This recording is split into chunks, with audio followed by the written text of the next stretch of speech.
Bu Mega tuh keren banget. Bayangkan ribuan orang bendera sebanyak itu, Bu Mega cuma begini, nggak pakai mix, nggak pakai apa gini. Wih, ini keren banget. Karismatik banget ya. Iya.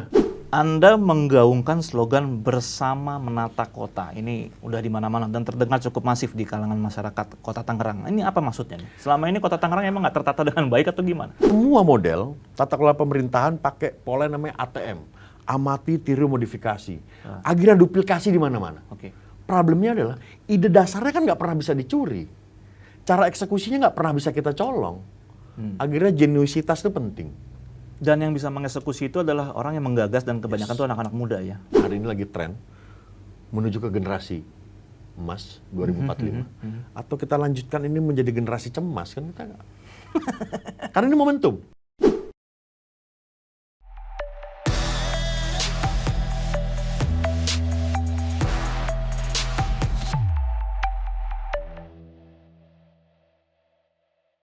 Kawan Akurat, kita berjumpa lagi dalam program Akurat Talk. Kena tuh barang. Tren pemimpin milenial. Inilah tren politik yang terus menguat tidak hanya di level nasional tapi juga global. Di Indonesia era kebangkitan, para tokoh politik muda dari barisan milenial sudah terasa dalam beberapa tahun terakhir. Dan tahun politik 2024 ini dipercaya sebagai momentum emas. Para politikus milenial bermekaran mulai dari panggung nasional sampai lokal. Salah seorang yang sedang bersinar sudah hadir bersama kita di studio Akuratko. Politikus muda yang menjabat Ketua Fraksi PDI Perjuangan DPRD Kota Tangerang dan juga Sekretaris DPC PDI Perjuangan Kota Tangerang yang juga menjabat Ketua Umum Perbasi Kota Tangerang, Andri Setiawan Permana. Bang Andri, Terima kasih banyak, Bung Aldi. Bung Andri, thank you berat ya sudah mau mampir di studio Akuratko jauh-jauh dari Tangerang. Jauh ya? Enggak lah. Bung Andri, gini, kita mau ngobrol soal kepemudaan juga ya. Kepemudaan juga bagaimana anak-anak muda sekarang lagi punya momentum emas ya dalam hal perpolitikan nasional. Tapi kita mulai dulu dari profil Bang Andri dulu nih. Anda termasuk merintis karir politik lewat partai dari sejak masih sangat muda kalau kita dengar ceritanya.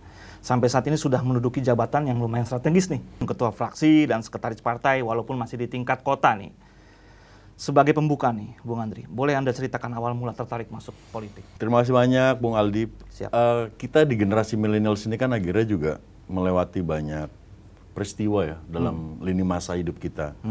Di generasi kita itu, kita ini dibilang korban juga enggak, dibilang pelaku kan juga bukan. Di peristiwa kerusuhan 98 itu kan juga kita ada lah ya. Saya hari itu SMP kelas 1 di peristiwa 98 dan 1 tahun sebelumnya ada pemilu tahun 97. Oke. Diajak sama orang tua saya waktu itu kampanye Mega Bintang. Oh ya. Wah, jadi rebel dari kecil. Oke. Gimana caranya hari itu dari Tangerang mau masuk ke Jakarta tuh ngumpet-ngumpet lewat jalan tol gitu kan. Terus begitu pas di Jakarta ikut kampanye P3 hari itu karena Mega Bintang. Mega Bintang. Ya. PDI dengan Bu Meganya tidak boleh berkampanye kan. Akhirnya kita simpatisan Bung Karno, orang tua saya simpatisan Bung Karno akhirnya ikut kampanye Mega Bintang. Itu pengalaman spiritual pertama lah. Dan terus di tahun 98 itu akhirnya menjadi peristiwa yang saya yakin buat semua teman-teman yang ada di generasi milenial itu juga punya cerita-cerita lah. Oke. Kita harus naruh sajadah di depan rumah gitu. Hal-hal yang bagi saya jangan sampai terulang lagi gitu. Oke, iya. Nah terus ada peristiwa akhirnya gerakan 98 yang diinisiasi oleh senior-senior kita akhirnya membuahkan hasil, kita masuk ke era demokratisasi. Pemilu 99 itu saya diajak sama ibu saya kampanye di Kemayoran, kampanye Bu Mega waktu itu. Jadi ribuan orang, kerumunan massa gitu, benderanya gede-gede, tiba-tiba di atas panggung, saya masih kecil gitu kan. Melihat Bu Mega tuh cuman menurunkan tangannya begini dan semua bendera turun, bagi saya udah kayak Freddie Mercury, udah kayak Kayak konser. ya. Udah kayak akhirnya kita kayak nonton Jim Morrison gitu-gitu loh. betapa auranya gitu kan bisa Seleranya jadul juga ya crowd padahal. handling. Ya karena akhirnya kita terpengaruh sama era itu kan. Iya, iya, oke. Saya banyak nongkrong sama senior-senior saya anak-anak STM. Dan mereka juga akhirnya memberikan banyak pengaruh lah dalam filosofi hidup. Tapi kalau ditanya kenapa terjun ke politik, 2-3 peristiwa itu sih yang 98. secara spiritual akhirnya, oh ini politik nih akhirnya bisa berdampak sama banyak hal. Oke. Kenapa? Anda sudah menyadari itu? Sekeren itu. Pengen keren aja. Bu Mega tuh keren banget. Bayangkan ribuan orang bendera sebanyak itu, Bu Mega cuma begini, nggak pakai mix, nggak pakai apa gini. Wih ini keren banget. Karismatik banget ya. Iya, nah, sesimpel itu. Dan akhirnya berangkat dari sana, mulai kenal partai itu apa sih, tuh kan. Dan celakanya di kampus gitu ya, waktu pas kuliah. Celaka nih, akhirnya kecelakaan karena perjalanannya SMP itu saya hobinya ngeband. SMA kelas 1 akhirnya main basket, jadi atlet di kota Tangerang dan Banten. Kuliah akhirnya nggak main basket, nggak ngeband lagi. Oke. Bersama teman-teman gitu akhirnya terjun ke gerakan mahasiswa, kan gitu. Dan sudah ber-KTA, PDI. PDI, oke. Yes. Dan akhirnya di kampus itu juga kita akhirnya belajar kan, sama senior-senior gitu bahwa, oh ya dunia gerakan mahasiswa ini akhirnya gerakan kaum pemikir, yang kita akhirnya tidak hanya memikirkan diri kita gitu kan, akhirnya juga memikirkan banyak orang bahwa politik yang kita jalani walaupun itu di skup kampus akhirnya juga berbicara urusan banyak hal dan banyak orang, bukan hanya diri kita. Dan di situ sih sebenarnya way in kenapa harus di politik. Baru tahapan berikutnya adalah ya perjalanan hidup yang saya nggak pernah set up, saya juga nggak pernah nargetin, ya tinggal dijalanin dan akhirnya sampai di titik ini sih. Anda terpilih kembali kemarin dalam Pileg 2024 untuk DPRD Kota Tangerang. Ya disclaimer-nya gini, Bung Aldi, saya ini bukan jadi anggota dewan, kemarin di tahun 2019 dan ini di tahun 2024 nih, sebenarnya juga bukan jalur zonasi dan jalur prestasi. Saya ini anggota dewan jalur doa ibu. Kenapa? Karena 2019 saya itu nyalon di Dapil yang bukan teritori saya. Saya baru pulang ke Tangerang 2017. Oke. Pasca saya lama di Jakarta berarti? Iya, saya ngawal Pak Jarot di 2017 Pilkada DKI. Akhirnya saya memutuskan untuk pulang. Saya harus ke Tangerang karena apa yang saya dapatkan di Jakarta gitu ya, harus saya bawa pulang ke Tangerang. Akhirnya pulang ke Tangerang dan jadi pengurus partai. Jadi sekretaris DPC. Nah, di PD Perjuangan itu berpartai di PD Perjuangan ini kan sangat enak ya. Enaknya apa? Nggak ada berbicara urusan uang. Oke. Jadi kalau kata Komandante Pacul, si Korea-Korea ini punya kesempatan yang sama nih. Gitu loh. Dan privilege-nya pimpinan partai di PD ini akhirnya dapat nomor urut 1 dan bisa milih dapil. Oke. Nah, 2019 itu kan saya nyalon bukan di tempat saya tinggal. Saya tinggal di daerah Larangan, perbatasan Jakarta Selatan dengan Kota Tangerang. Saya harus nyalon di dapil di tengah kota. Oke. Tangerang Karawaci dengan karakteristik pemilihnya yang jauh dari basis pemilih yang harusnya saya harapkan gitu. Tapi ya karena ibu saya maju di dapil itu aja ya maju. Dan lucunya lagi, PDI Perjuangan selama pemilu dengan suara terbanyak tidak pernah diwakili oleh politisi non-Tionghoa di basis itu. Oke. Di dapil itu tidak pernah diwakili oleh politisi non-Tionghoa. Karena memang basis Cina Bentengnya ada di sana. Dan entah kenapa di tahun 2019 itu kita dapat 2 kursi. Kursi kedua dari PDI Perjuangannya saya. Dan itu sebuah pencapaian lah. Oke. Kemarin terpilih kembali. Anda bisa cerita nggak, share ke kita nih, kalau kepada kawan Akurat, apa-apa aja yang menjadi pengalaman paling berharga dalam masa-masa kampanye politik di Pileg 2024 kemarin? Yang rame di media ini kan pemilu 2024 itu pemilu paling barbar ya. Pemilu di mana akhirnya ruang berdemokrasinya itu diberikan ruang yang seluas-luasnya gitu. Dalam artian yang sangat negatif. Akhirnya semua yang berkontestasi bisa melakukan banyak hal, bisa menggunakan segala cara untuk mereka terpilih. Nah, Money politik. iya, kalau kita let's say lah money politik. Untungnya investasi sosial selama periode yang kemarin cukup untuk saya bertarung tanpa menggunakan money politik. Jadi 2019 tidak punya modal bisa jadi 2024 kemarin Mengulang hal yang sama. mengulang hal yang sama. Jadi ya ternyata Tuhan tuh sama gitu. Tuhan belum berubah Ya, ya. Tuhannya nggak berubah gitu. Ternyata Tuhan tuh masih berpihak sama orang-orang yang mau berjuang. Bisa nggak? Bisa. Cuman akhirnya saat berbicara target suaranya memang tidak sebesar itu. Iya. Jadi ada salah satu podcast saya nonton Teh Rike gitu ya. Suara gue hilang kemana ya, itu yang saya alami. Oke. Kita melakukan advokasi di banyak tempat, di banyak wilayah dengan berbagai macam permasalahan sosial. Banjir, layanan asuransi kesehatan, segala macam. Apakah itu berbuah? Bagi saya, kalaupun nggak berbuah suara, pasti berbuah pahala lah. Lah, karena jihadnya saya sebagai seorang nasionalis kan akhirnya, Tapi modal pahala nggak bisa masuk DPRD kan? tapi bisa masuk surga kan. Oh iya. Akhirnya Tapi nanti di ujung. kita semua ini kan gimana caranya akan menuju ke sana juga kan. Bung Yo, Aldi. iya. Dan gimana caranya Oke, Sufi ini. keyakinan itu yang akhirnya akan menjaga kita dalam menjalankan proses ini sih.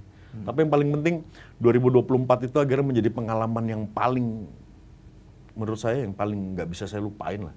Saya hari itu juga harus bersamaan mengkampanyekan Ganjar. Saya ketua tim pemenangan, harus membagi ruang dan waktu. Tapi yang paling penting ya investasi sosial itu lebih penting lah dan lebih besar dampaknya dibandingkan menurut saya money politik sih. Banyak kok yang money politik nggak jadi. Tapi ada juga yang nggak money politik jadi. Ya investasi sosial yang cukup ya untuk masuk ke dalam sistem.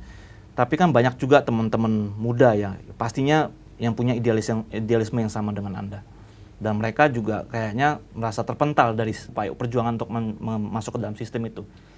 Ini bagaimana Anda melihat teman-teman ini? Yang pertama yang harus kita clear up, definisi muda itu apa sih? Kan gitu. Karena akhirnya si senior-senior kita ini, senior-senior saya ini, tokoh-tokoh ini kan juga kadang merasa lebih muda dibandingkan kita yang anak muda kan.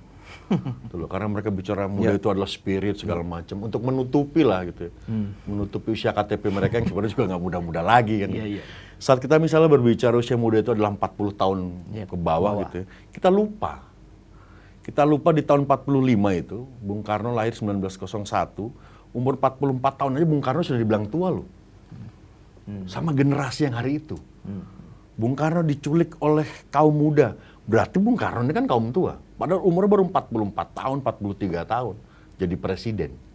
Nah, akhirnya yang pertama harus kita clear up lah definisi muda itu apa sih. Baru habis itu, apakah dengan muda aja kita punya privilege? Kan enggak. Apakah muda itu sebuah kekuatan? Yes. Iya. Progresivitas ada di sana. Iya. Kan gitu. Akhirnya anak muda itu bicara inovasi pasti ada. Iya. Terus akhirnya anak muda ini pasti akan memperjuangkan nilai-nilai. Idealismenya ini akan menjadi sebuah nilai yang mereka akan perjuangkan. Cuman problemnya adalah anak muda ini juga kadang suka manja. Merasa bahwa gue ini anak muda, lu sama anak muda harus pilih gue. Nggak bisa begitu kan. Oke. Kan akhirnya yang kita pertarungkan ini tetap ide dan gagasan. Bahwa orang memilih akhirnya bukan tampangnya, apalagi bicara legislatif. Nggak ada muka kita. Makanya kok ada anggota dewan, ketua badan kehormatan, saya kebetulan ketua badan kehormatan di DPRD, rambutnya gondrong gitu, kok masih dipilih? Ya iya, masyarakat pemilih saya akhirnya tidak melihat tampilannya. Jadi kalau kata guru ngaji saya itu jangan pernah melihat siapa yang berbicara, tapi dengar apa yang dibicarakan. Dan saat kita melakukan edukasi kepada pemilih, akhirnya kita juga mendapatkan benefit kok dari upaya kita itu. Dan kalau ditanya kenapa sih anak-anak muda ini banyak yang terpental, yang paling penting adalah mental kan paling penting. Pertarungan kontestasi politik ini akhirnya bukan berbicara finansial. Bukan berbicara akhirnya juga jabatan politik. Karena semua tarung bebas kok. Tapi mental untuk juga bisa menguasai hati rakyat ini kan yang susah. Investasi sosial tadi. Salah satu instrumennya itu. Tapi yang paling penting adalah kita tidak akan pernah bisa membeli suara rakyat. Karena yang kita akan lakukan adalah gimana caranya kita harus bisa menyentuh hatinya. Karena begitu di TPS selama 1 menit, 2 menit itu, sudah pasti banyak faktor yang bikin masyarakat ini gugup. Terutama masyarakat yang hari ini ada di bawah gitu. Dan anak-anak muda akhirnya juga nggak bisa memaksakan segala macam privilege dia pada saat di bilik suara, udah nggak bisa. Gitu. Ada waktu kampanye mereka menjual ide dan gagasan, itu yang menurut saya akan jadi reminder, pengingat bahwa oh gua harus milih si anak-anak muda ini. Bung Andri, apa temuan-temuan lapangan yang menjadi semacam highlight Anda pribadi ya? ketika berdialog dengan masyarakat Kota Tangerang? Taruhlah semasa Anda menjabat kemarin, ya 5 tahun kemarin, sampai sekarang di DPRD, juga ketika Anda berkampanye kemarin. Kalau ada yang bilang gitu ya menjadi anggota dewan dengan segala hormat kepada senior-senior saya di DPR RI, karena aturannya berbeda nih. Senior-senior saya di DPR RI pakainya MD3, kami DPRD Provinsi maupun Kota Kabupaten kan pakainya Undang-Undang Pemerintahan Daerah. Akhirnya kalau boleh saya mengambil sampel di kita, DPRD Kota Tangerang lah. Kalau ada yang bilang anggota dewan itu adalah pejabat, saya adalah orang yang menentang itu ya. Kenapa tuh? Kita ini kan tempat sampah sebenarnya. Karena akhirnya yang pertama kali dicari saat ada masalah masyarakat si anggota dewan. Ini yang akhirnya mau nggak mau kita harus pahamin. Jadi kalau ditanya 5 tahun ngapain sih? 5 tahun ini belanja masalah. Lintas dapil, lintas segmentasi, lintas komisi. Oke. Urusan kebanjiran yang kita beresin. Urusan pegawai SPBU tiba-tiba mau dipecat karena menuntut haknya pasca COVID, minta gajinya dikembalikan lagi, harus kita advokasi. Padahal Anda komisinya Komisi 2? Awalnya saya Komisi 1, ngurusin pemerintahan. Oke. Terus pindah ke Komisi 2 karena Komisi 2 ini ngurusin kemaslahatan orang banyak. Ngurusin yang sajadah sampai yang haram jadah. Ya. Jadi ya itu yang akhirnya menjadi fokus kita, pendidikan. Kayak apa sih yang dilakukan dewan ini akhirnya dalam posisi yang kadang juga susah. Orang minta anaknya buat masuk sekolah. Oke. Dipikir dewan ini bisa masukin sekolah. Tapi di sisi yang lain, saat berbicara nilai-nilai perjuangan, bukan ini cara memperjuangkan. Bukan kasuistik nolongin anaknya si A untuk masuk ke sekolah ini, nolongin anak si B, bukan kan.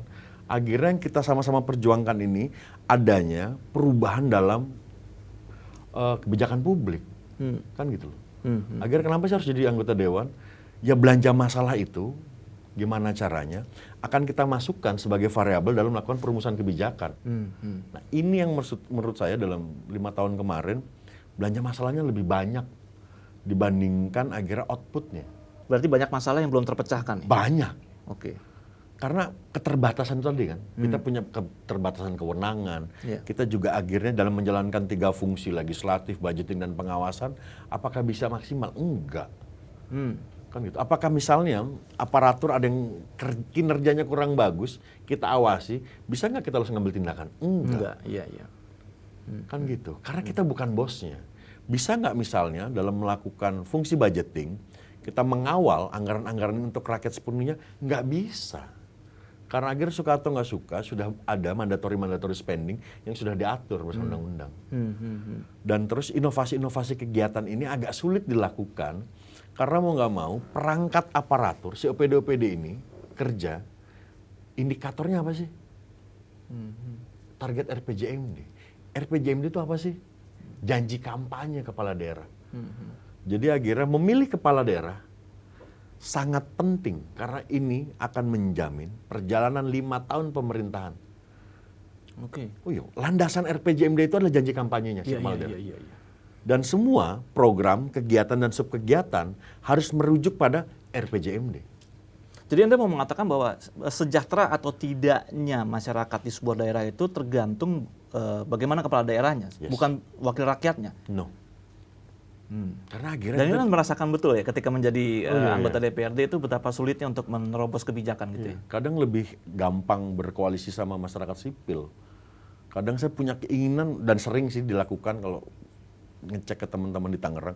Saya lebih senang menyuarakan sama teman-teman saya gitu, anak-anak aktivis, anak-anak gerakan, teman-teman media. Gitu. Iya.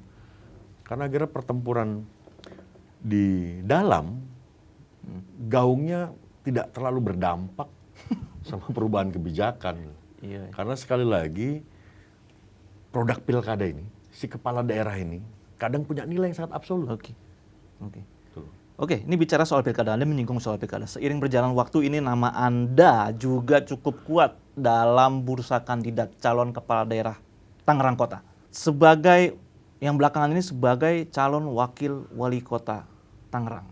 Nah, boleh cerita bagaimana awal mulanya ini? Nama Anda masuk ke dalam bursa Pilwalkot Tangerang ini dan bagaimana sekarang situasinya? Jadi karena saya sering bikin event kali ya. Jadi iya, jadi banyak mukanya di billboard gitu. Jadi kayak saya di Perbasi, basket itu di Kota Tangerang itu punya beberapa agenda wajib. Yang pasti sarana media di publik nih, papan-papan billboard itu pasti keisi kita kan. Salah satu indikatornya mungkin itu gitu loh. Ini siapa Tapi sih itu ini? event ya, Iya. bukan kampanye, bukan kampanye Iya, dan profil itu sudah diri. dilakukan dari 2018. Oh iya, Ya. ketika Anda mencalonkan Ya, jadi periode pertama. ini siapa ini mau nyalon gitu-gitu kan. Awalnya mungkin itu sih. Tapi yang paling penting, yang paling dominan akhirnya adalah bahwa hari ini ruang publik, ruang politik ini juga harus diisi sama darah segar lah ya.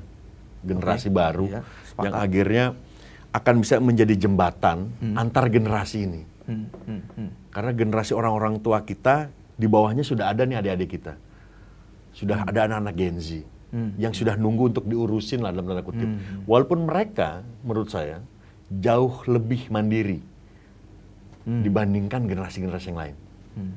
Kok bisa begitu? Iya. Anak-anak Gen Z ini sekarang di usia 20 tahun, 21 tahun itu obrolannya tuh sudah obrolan investasi, ngambil rumah yang harga 800 juta gitu-gitu loh. Dan bagi mereka itu biasa-biasa aja. Anak Gen Z punya rumah hari ini udah biasa-biasa aja. Walaupun ya, suka atau nggak suka, ada yang mayoritas teman-teman di Gen Z juga yang harus kita urus, kita bantu aksesnya, kan gitu. Jadi kalau ditanya, kenapa sih jadi rame nyalon ikut kontestasi segala macam? Pertama adalah mewakili generasi itu. Gitu. Dan ada beberapa komunitas-komunitas kita anak skena di Tangerang yang menurut saya harus diperjuangkan. Karena ruang-ruang publik di Tangerang ini saya rasa kurang juga bisa diakses sama anak-anak komunitas itu sendiri.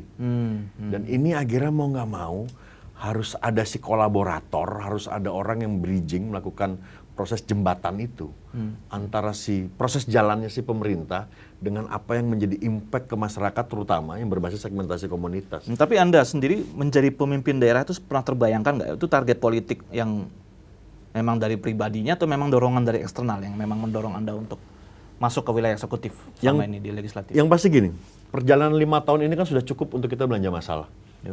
Dan yang nggak boleh lupa gini, sehebat apapun, sejago apapun kita sebagai aktor politik, dalam konteks kita melakukan pengelolaan, tata kelola pemerintahan, yang akan ngeberesin masalah bukan si kepala daerah.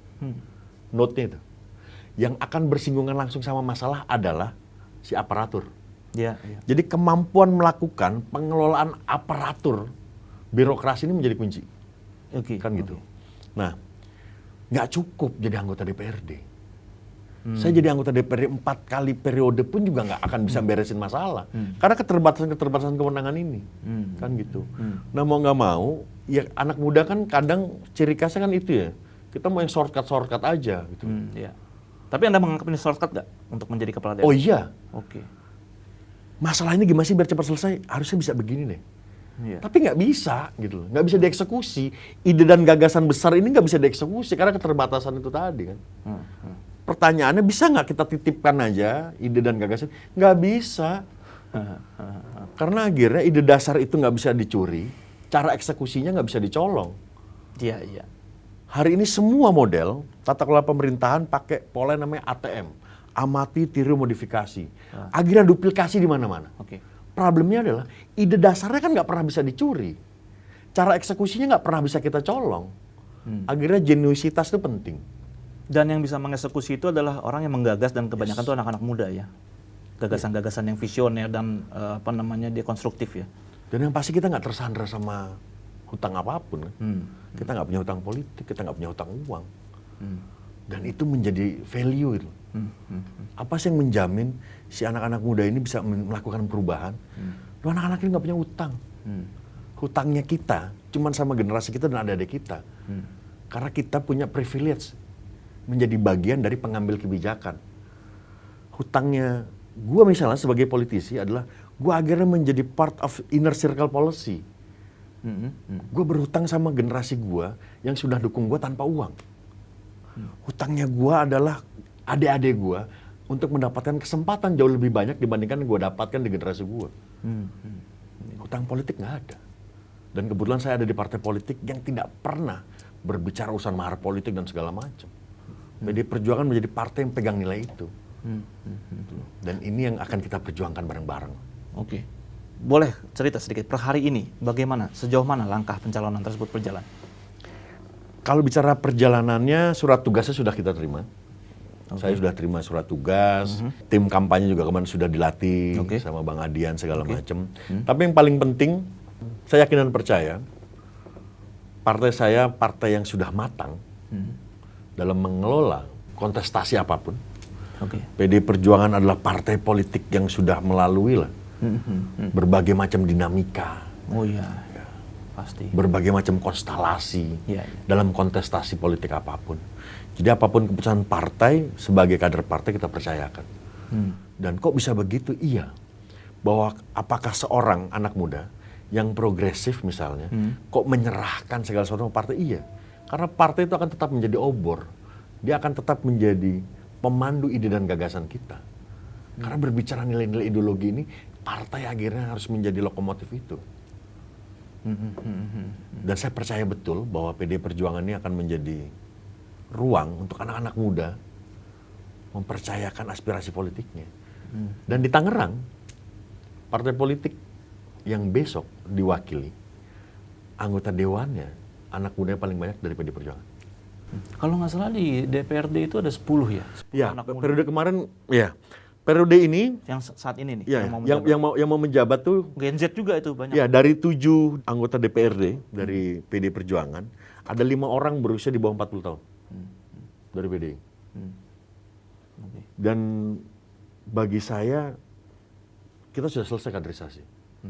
Kalau orang klaim sana, klaim sini, bro ini pilihan anak muda bro, sis ini pilihan anak muda, nah udahlah gitu loh.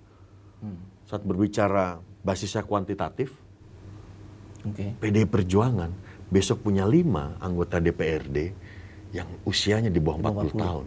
Dan itu sebuah pembuktian bahwa PD Perjuangan menjadi kanal perjuangannya, menjadi media aspirasi anak muda. Jadi saat ini Anda menyerahkan itu semua kepada partai? Iya. Dan jika suatu saat nanti partai mengatakan ini bukan waktunya? Menjadi kader partai itu kan akhirnya kita disiplin, loyal, dan ikhlas. Dan jangankan kita diberikan tugas untuk tidak ditugaskan pun juga siap.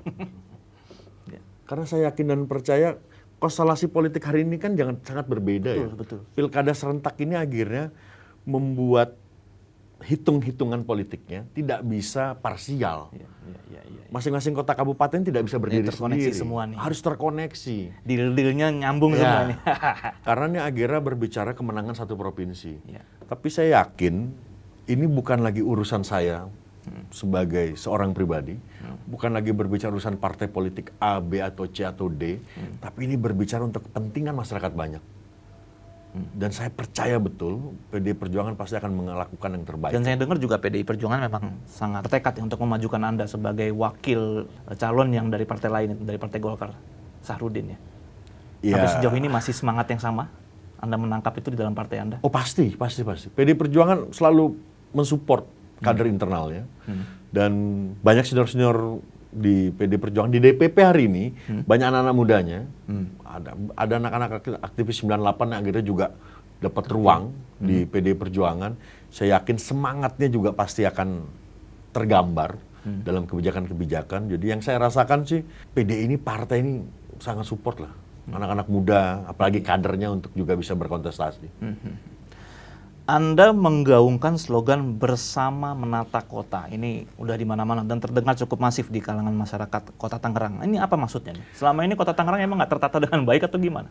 Pilihan diksinya menurut saya sangat sedikit orang berpikir untuk melakukan penataan ya.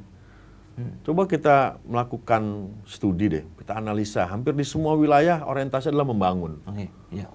Wow, saatnya membangun ini, menuju ini, membangun ini, udahlah. Kota ini adalah wilayah urban, metropolitan, perbatasan langsung dengan Jakarta. Sudah pasti karakteristiknya juga karakteristik kaum urban. Kulturnya juga kultur urban. Permasalahan wilayah metropolitan apa sih? Keterbatasan lahan. Jadi orientasinya, mindset-nya, si pemimpin tidak boleh berbicara pembangunan. Tapi konsepnya harus dalam konsep melakukan penataan. Dan diksi penataan ini akan selalu melekat sama hal yang baik. Kita misalnya ngomong tata kelola pemerintahan, pakainya tata. Kita ngomong tata kota gitu ya. Sampai tata boga juga Iya. sebenarnya positif. Ya, akhirnya itu kan jauh lebih Iya. berdampak gitu. Iya. Karena tidak serta-merta pembangunan itu juga berdampak positif. Tapi dalam proses kita melakukan penataan, pasti ada pembangunan di sana. Anda mau mengatakan selama ini pembangunan itu tidak tertata dengan baik? Yes. Karena akhirnya menjadi tidak tepat guna dan tidak tepat sasaran. Dalam dimensi keberhasilan pembangunan, akhirnya ada dua hal itu. Tepat guna dan tepat sasaran. Secara fisik terbangun, tapi dampaknya nggak ada. Akhirnya tidak tepat guna. Problemnya di mana itu? Perencanaan. Oke. Jadi yang paling penting dalam kita melakukan proses tata kelola pemerintahan ini adalah di perencanaan. Ini yang kita suka lupa. Perumusan kebijakan, implementasi kebijakan, dan evaluasi kebijakan itu kan siklusnya. Ya. Kita nggak mau melakukan ya, yang namanya proses elaborasi dalam perumusan kebijakan, dalam perencanaan, kan gitu. Perdebatannya adalah basis datanya apa? Punya nggak kita data terpadu? Data apa yang mau kita pakai untuk rujukan melakukan perumusan kebijakan dalam perencanaan kegiatan? Data BPS, Oke. data internal kita. Iya. Jadi menurut saya penataan ini kata kunci harus dilakukan perencanaan yang baik. Based on data. Yes. Tapi selama Anda 5 tahun ini bagaimana kolaborasi antara legislatif dan eksekutif dalam perencanaan itu seperti apa di Tangerang sendiri? Jadi sekali lagi, ada nggak batasannya? Ada. DPRD terlibat dalam proses perumusan KUHP-PPAS dalam perencanaan, kebijakan umum anggaran, plafon prioritas. Kita menaruh hal yang besar-besar. Oke. Kita bisa bahas itu sampai satuan 3? No. Tapi sekali lagi, program sebagai turunan dari sebuah kebijakan, landasan perencanaannya adalah RPJMD. Indikator makronya, laju pertumbuhan ekonomi, indeks pembangunan manusia, semuanya pijakannya dari RPJMD. Oke. Dan RPJMD itu adalah janji kampanye si kepala daerah. Ya. Kita nggak bisa bergeser dari sana. Iya. Bisa nggak di tengah jalan kita ganti? Nggak bisa. ya? Oke. Jadi ini kan mengunci, makanya sekali lagi memilih kepala daerah itu sama pentingnya dengan memilih presiden. Karena ini akan berpengaruh sama proses berjalannya pemerintahan 5 tahun ke depan. Oke. Dan 5 tahun ke depan ini apakah menjadi pijakan untuk kita, hari ini lagi tren, menuju ke generasi emas 2045. Atau kita lanjutkan ini menjadi generasi cemas, kan kita nggak. Karena ini momentum. 2024 ini suka atau nggak suka adalah momentum. Hari ini akan Generasi anxiety nih. ya mudah-mudahan lah kita bisa melewati ini dengan baik deh bareng-bareng. Iya. Bicara soal viral media sosial itu, baru-baru ini juga viral juga gerakan Anda turunkan APK di Kota Tangerang sebagai kampanye ramah lingkungan. Dan Anda menjadi penggagasnya itu. Bagaimana itu? Ceritanya gimana? Bisa tercetus. Orang masang APK, Anda nurunin APK. Itu kenapa bisa begitu ya? Sampah visual. Sampah visual. Kalau kata Bung Karno, nasionalis sejati Tapi itu udah kepasang. sudah dipasang, sudah ratusan pasang. Kata Bung Karno itu kan nasionalis sejati tempat bersatunya kata dengan perbuatan. Saya bicara kampanye lingkungan gitu ya, saya berbicara penataan. Oke. Tapi saya berkontribusi untuk membuat kota saya ini jadi berantakan, sampah visual di mana-mana. Dan itu akhirnya diikuti oleh kandidat yang lain gitu kan. Oh ya? Iya. Kalau kita nggak bisa menghentikan kerusakan, gitu, minimal kita tidak menambah kerusakan. Ratusan baliho yang saya turunin, mudah-mudahan gitu ya, akan bisa mengurangi. Oke. Kan gitu. Terus yang paling penting adalah hari ini bohong besar kita berbicara politik anak muda kalau gerakan kampanyenya, gerakan kampanye konservatif, Ya. gerakan konvensional. Dan bagi saya ya harus bersatu antara kata dengan perbuatan. Ngomong misalnya, wah ini generasi milenial akan melakukan perjuangan gagasan untuk anak muda segala macam. Metodologi kampanye lo aja masih kampanye zaman dulu. Apa bedanya? Apa diferensiasi yang akhirnya publik bisa lihat antara si anak muda masuk ke ruang politik dengan kaum tua yang konservatif ini. Jadi bagaimana cara kita mensosialisasikan diri Banyak kita? ruang ya. Hari ini digitalisasi informasi itu kan bisa menjadi ruang. Media perjuangannya juga sudah bergeser. Dan saya yakin 580.000 millennials dan Gen Z ini bisa kok dijangkau. Iya, iya. Pakai ruang itu, gitu loh. Pakai kanal-kanal digital. Yang menurut saya akan lebih ramah lingkungan. Iya, iya, iya. Kan gitu. Dan itu menjadi jalan Anda juga seperti ke depan nanti ya, mempromosikan diri lewat digital, ya kan, juga melakukan turun langsung ke bawah itu akan Anda lakukan. Ini kan bicara tren ya. Akhirnya mau nggak mau, anak-anak muda ini juga harus membuat tren ya, dalam gerakan politik. Yang penting kan partisipatifnya dalam Nah, hal seperti kampanye itu. menurut saya akhirnya partisipasi publik itu akan bisa kita sama-sama kawal saat politik ini dekat dengan urusannya mereka. Ya. Sama Relate ya? Iya, relate. Kan gitu. Ngapain mereka datang ke TPS pagi-pagi saat nggak ada ngaruhnya kok sama gua gitu. Gua tetap bikin kegiatan juga tetap susah kok. Gua berusaha juga susah, gua punya produk juga nggak dibantu kok sama pemerintah. Kayak gitu-gitu kan.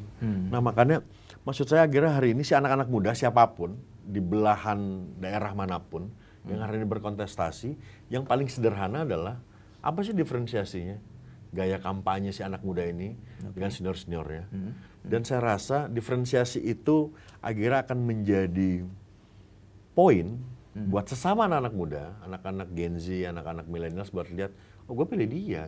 Yang jumlahnya 580.000 Wah, itu. di Kota Tangerang 580.000 loh. Di Indonesia ada 170 juta loh. Gimana? Iya, iya. Oke. Dan semuanya akhirnya stabil di angka 58% sampai 70% loh. Dan ini kan kekuatan. Cuman problemnya adalah saya juga nggak pengen si millennials dan Gen Z ini cuma jadi komunitas politik. Gitu loh. Janganlah. Anak muda terjun ke politik tidak dalam konteks ya kan, memanfaatkan partisipasi politik si sama teman-temannya, si anak-anak milenial dan Gen Z untuk jadi komunitas politik dia, enggak lah. Gitu loh. Boleh nggak Gen Z dan millennials milih generasi tua? Boleh. Selama ide dan gagasannya lu sepakati dan sama-sama akan diperjuangkan. Iya. Gitu loh. Jangan juga terjebak akhirnya, wah anak muda harus pilih anak muda. Enggak juga. Karena apa? Akhirnya kita akan melihat kekuatan ini hanya dalam deret angka. Padahal ini kan kekuatan. Bahwa kuantitatif yang besar ini 60%, 58% sampai ke 70% ini, pendekatan kualitatifnya kan juga harus kita perdalam. Karena di dalamnya akhirnya banyak yang bisa jadi modal untuk membangun kota itu, untuk membangun negara ini. Loh. Jangan juga akhirnya kita buat terjadi fragmentasi gitu, wah ini orang tua lawan anak muda. Enggak lah. Gitu loh. Semuanya akhirnya tetap ada di satu titik, kita akan berbicara nilai, kita akan berbicara ide, kita akan berbicara gagasan. Karena itu yang akan nantinya diuji dan dipertanggungjawabkan. Bukan si tua dan si muda. Kalau kata Ahmad Dhani itu kan, dia punya band Ahmad Band tuh sudah sangat kritik sekali gitu. Yang muda mabuk, yang tua korup, ya nggak ada bagusnya dong. Gitu. Berarti kan akhirnya tetap ada nilai bagus juga di anak muda ini yang harus mereka eksplor, si politisi-politisi muda ini. Tapi juga ada value di orang-orang tua kita yang juga bagus. Mungkin mereka lebih berpengalaman. Tapi anak muda yang berpengalaman ada nggak? Ada kok. Gitu. Tinggal akhirnya menurut saya pertarungan ide dan gagasan jauh lebih penting dibandingkan pertarungan baleo-baleo yang merusak wajah kota. Saya mau sedikit pendalaman di sini. Dalam sistem politik nasional, dari nasional sampai daerah nih, keputusan kebijakan itu kan diambil dari kesepakatan eksekutif legislatifnya. Sebuah kebijakan dipengaruhi juga, besar dipengaruhinya oleh relasi hubungan antara pemerintah daerahnya dengan parlemen daerahnya. Nah di sini kan masih banyak orang meragukan kemampuan pemimpin muda dalam berkomunikasi atau berkoordinasi dengan birokrat-birokrat yang ya sudah cukup senior dalam segi usia. Sehingga implementasi visi misi itu kan akan sangat sulit. Menurut Anda apa yang menjadi kunci untuk menerobos kebuntuan komunikasi antar generasi ini? Will, niat itu penting. Karena saya selalu ingat adillah sedang dalam pikiran. Oke. Karena pikiran yang adil itu akan terrefleksi dari gerak-gerak politik kita. Dan komunikasi politik itu akhirnya bisa terbangun dengan baik saat niatnya pun juga baik. Nah, problemnya akhirnya si anak-anak muda yang terjun di politik ini dalam upaya membangun komunikasi politik, membangun komunikasi publik dengan birokrat-birokrat yang sudah jauh lebih senior, halangannya apa sih? Karena kalau berbicara pengalaman, teman-temannya anak-anak muda ini juga berproses kok. Mereka punya pengalaman organisasi, di organisasi kampus, organisasi sekolah, organisasi apapun gitu ya. Yang di dalamnya juga punya nilai itu. Dan bagi saya nanti nilainya sama kok. Tinggal saat dia punya goodwill, dia punya political will disampaikan, saya rasa juga birokrat-birokrat hari ini juga nggak seperti dalam tanda kutip ya, pemahaman kita di zaman dulu gitu, bahwa mereka ini ortodok, itu nggak juga lah. Hari ini ruang-ruang inovasi juga diberikan, seluas-luasnya juga buat para birokrat gitu. Tapi ya sekali lagi, karena ini akhirnya urusan komunikasi antar individu, ya memang kemampuan komunikasi itu menjadi penting, didasari dengan niat yang baik. Dalam dimensi politik dan demokrasi kita itu kan seolah milenial dan Gen Z itu masih sebatas label. Bagi target pasar nih, market yang menggiurkan, anak-anak muda seolah sebatas tren kekinian aja yang ramai dibicarakan gitu. Nah, sebagai politikus dan Anda juga memimpin partai sebagai pemimpin muda yang berkiprah di partai besar, apa yang Anda hendak perjuangkan terkait kepentingan generasi Anda sendiri? Gap generation-nya ada nggak? Ada. Terutama di mindset. Kenapa akhirnya adik-adik kita ini, anak-anak Gen Z ini secara mental health nih lebih rentan? Karena memang ada gap generasi itu.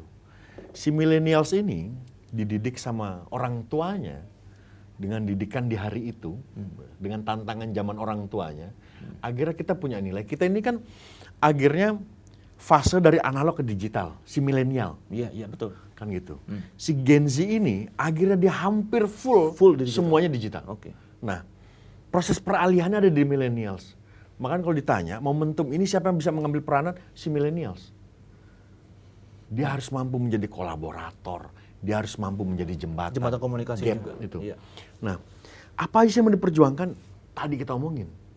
Mungkin saya sama Bung Aldi di usia 20 tahun, 21 tahun gitu ya, selain ngobrolin urusan gerakan, paling ngobrolin cewek.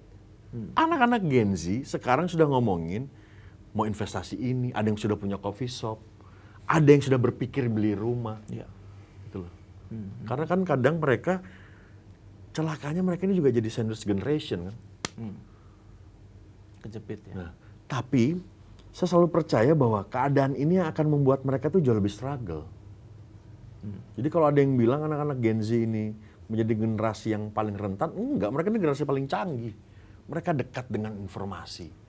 Mereka piawai menggunakan teknologi sebagai instrumen dalam hidup dia. Gua pribadi aja masih gagap-gagap. Kan gitu. Nah, tapi akhirnya si millennials ini punya kelebihan itu. Udah kan fase bridging. Dari si analog ke digital kita ngalamin itu. Oke. Itu loh. Bung Aldi suruh naikin layangan pasti bisa. Diajak ngadu PS pasti jago.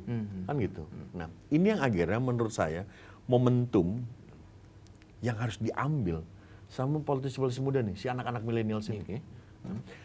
Apa aja sih mau diperjuangin? Iya. Nah, Itu. berdasarkan perjalanan saya gitu ya, berkomunikasi sama teman-teman komunitas, mereka ini akhirnya butuh ruang. Ruang itu kan harus kita pastikan ada buat mereka. Kan gitu. Tapi yang paling penting adalah akses. Oke. Gitu loh. Mereka ini kekhawatirannya adalah bahwa gue ini bisa punya rumah nggak ya? Gue bisa punya rumah seperti orang tua gue nggak ya? Kan gitu. Nah, si 580.000 potensi apa ancaman? Peluang atau ancaman? Nah, kembali lagi. Si pemimpin itu akan menentukan 580.000 anak-anak millennials dan Gen Z di kota Tangerang akan menjadi peluang atau ancaman. Karena mereka akhirnya jangan sampai juga terjebak menjadi kelas menengah yang dia akan digaji di bawah upah minimum. Oke. Kan gitu. Masuk. Karena temuan saya gini, ini yang paling lucu gini. Di kota saya itu, angka penganggurannya menurun. Angka kemiskinannya naik. Kan anomali. Iya. Yang nganggur nurun, yang miskin nambah. Hmm. Nah akhirnya hipotesanya adalah banyak akhirnya mereka kerja di bawah upah minimum. Dan itu PR. Ini salah satu kepentingan Iya. yang Anda akan bawa. Perjuangan kan itu. Iya. Karena millennials nggak akan pernah ngomong berbicara urusan kemapanan. Anak Gen Z akan ngomongin itu. Iya, iya. Dan kita harus jaminkan itu. Hmm. Bahwa akhirnya mereka jauh lebih kreatif, iya. Tapi apakah hari ini kemampuan mereka di industri kreatif diberikan ruang? Dan ruang yang kita berikan, apakah akan menjamin urusan mereka punya akses terhadap pendapatan? Ya. Dan mimpi mereka untuk mereka punya rumah seperti orang-orang tuanya punya rumah. Sesederhana itu. Jadi mengkapitalisasi kreativitas anak muda ini supaya hidup bisa mapan nanti ke depannya. Itu salah satu kepentingan yang Anda perjuangkan nanti. Karena kita kan juga mau nggak mau harus beradaptasi sama perubahan zaman. Ya. Saya yakin dan percaya besok akan banyak mata pencarian, profesi-profesi yang belum pernah ada gitu loh. Di zaman orang tua kita. Makanya kenapa akhirnya kolaborasi ini penting antara tua dan muda ini? Karena nanti ke depannya anak-anak Gen Z ini akan menciptakan banyak profesi-profesi baru yang menghasilkan. Tiba-tiba konten kreator pendapatannya lebih besar dibandingkan GM di salah satu perusahaan. Mungkin lebih besar dibandingkan anggota dewan. Iya. Dengan dia hanya bertanggung jawab kepada dirinya, keluarganya, ya, dan tim kreatif dia. Tapi satu konten kreator ini kan juga bisa membuat ya, lapangan pekerjaan baru. Bayangkan kalau pemerintah memberikan akses itu, pemerintah memberikan ruang itu. Berapa banyak konten kreator, berapa banyak ruang pekerjaan baru yang bisa dihasilkan. Nggak harus yang melulu bikin job fair. Betul. Ya kan? Kerja di waralaba itu. Buruh-buruh pabrik, udahlah. Kita harus kasih ruang itu. Karena ini dunianya mereka. 2045 punya siapa? Punya mereka. Yo. Tugasnya kita adalah membuat pondasi agar mereka bisa menjadi generasi emas dengan pondasi yang kuat. Jadi kesimpulannya Pak D, Bu D ini zaman kolaborasi ya. Ya Bung Andri ya. Zaman Betul. kolaborasi, nggak usah lihat tua mudanya, yang penting kita bisa berkolaborasi membangun daerah kita, kota kita, warga kita gitu. Thank you Bung Terima Andri. kasih banyak. Thank you Bro. Sehat-sehat Bang Aldi. Kawan akurat. Demikian dulu untuk episode kali ini, semoga bermanfaat. Kita akan bertemu lagi dalam episode selanjutnya. Akurat Talk. Kena tuh barang.